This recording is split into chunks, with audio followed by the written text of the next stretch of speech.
Kamusta po kayo? Bago po ang lahat, first things first.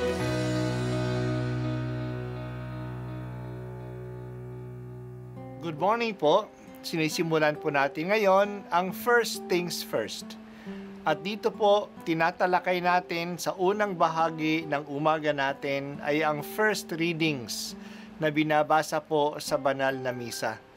Ito pong tinatalakay natin kasi madalas po kasi marami na tayong alam tungkol sa gospel readings. Pero konti po ang nagsasalita sa first readings.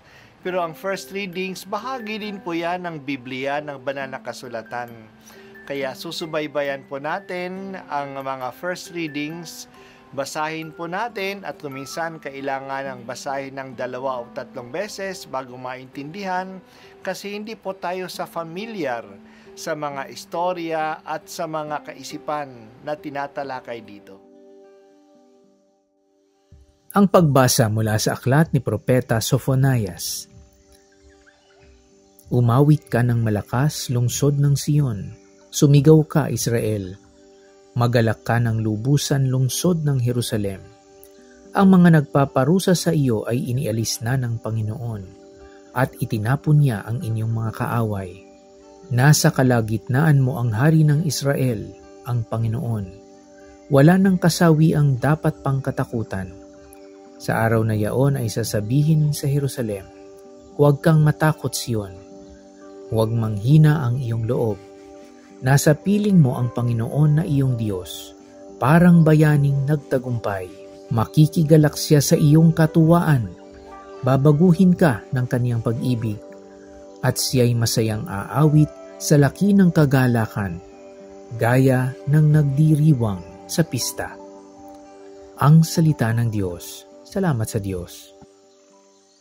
Ngayon po ay ang huling araw ng buwan ng Mayo, ang buwan ni Mama Mary. Tinatapos natin ang buwan na ito sa isang kapistahan ni Mama Mary, ang kanyang pagdalaw sa kanyang pinsang si Elizabeth. Noong nagpakita sa kanya ang anghel upang hingin ang pahintulot sa kanya na maging ina ng Panginoon, pinalita ng anghel na walang imposible sa Diyos. At ang ibinibigay na example ay si Elizabeth. Nasa kabila ng kanyang katandaan, ay nasa ika-6 na buwan na siya ng kanyang pagbubuntis. Maaring ito lang ang unang pagkakataon na narinig ni Maria ang balitang ito kasi nagtago nga si Elizabeth sa panahon ng kanyang pagbubuntis. Kaya pagkaalam niya nito, kaagad na pumunta si Maria sa kaburulan ng Judea upang dalawin si Elizabeth. Hindi lang siya nakibahagi sa magandang balitang ito, kundi tumulong din siya sa kanya. Kaya 3 buwan siyang nanatili doon. Ibig sabihin hanggang sa pagkapanganak ng matanda. Ang pagbasa natin ngayon ay galing kay Propeta Sophonias. Ito'y isang awit na kagalakan. Ang Sion, na isang pangalan ng lungsod ng Jerusalem, ay hinihikayat na magsaya kasi tinanggal na ng Diyos ang hatol sa kanyang mga kasalanan.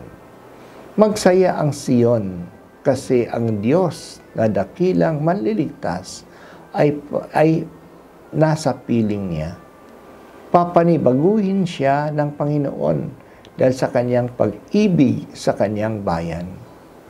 Ang kasayahan na pinapakita ni Propeta Sophonias ay siyang kasayahan na nakikita natin sa pagtatagpo ng 2 babaeng buntis.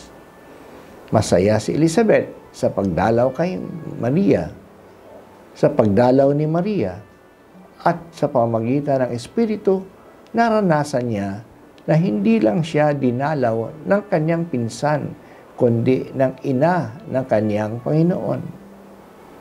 Nagsaya din ang sanggol na nasa tiyan niya. Nakilala ng bata na magiging Juan Bautista ang Panginoong Diyos sa kanyang ipakikilala sa mga tao. Masaya din si Maria sa biyaya ng Diyos At ang sayang ito ay kanyang ipinahayag sa kanyang awit ng papuri, ang tinatawag nating Magnificat. Ang saya sa Bible ay hindi dala ng pera o ng tagumpay. Ito'y dala ng Panginoon, lalo na ng kanyang presensya sa ating piling. Yan ang naging dahilan ng saya ng magpinsan, ang Panginoon na kumikilos sa kanila. Sana iyan din ang hanapin nating kasiyahan. Ang kasiyahang ito ay dalisay at nananatili. Ang kasiyahang ito ay hindi nababawasan kung ibinabahagi. Mas lalo pa itong lumalago dahil sa maraming nakikiisa dito. Si Maria ay tagadala kay Jesus. Kaya masasabi natin na si Maria ay ang unang evangelizer. Mary is the first evangelizer. Nung natanggap niya si Jesus sa kanyang sinapupunan, agad dinala niya ito sa kanyang pinsan. Hingin natin kay Maria na dalhin niya rin sa atin si Jesus. At ibahagi din niya sa atin ang kagalakan na walang iba kundi si Jesus. Ang ating dala ay magandang balita. Maganda ang balita kasi ito'y mabuti.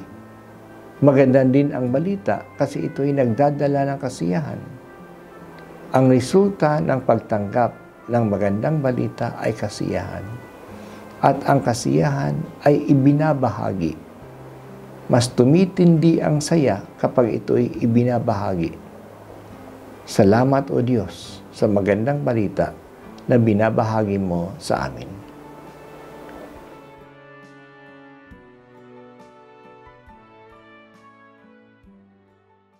At ako po ay si Bishop Broderick Pabilio dito sa First Things First.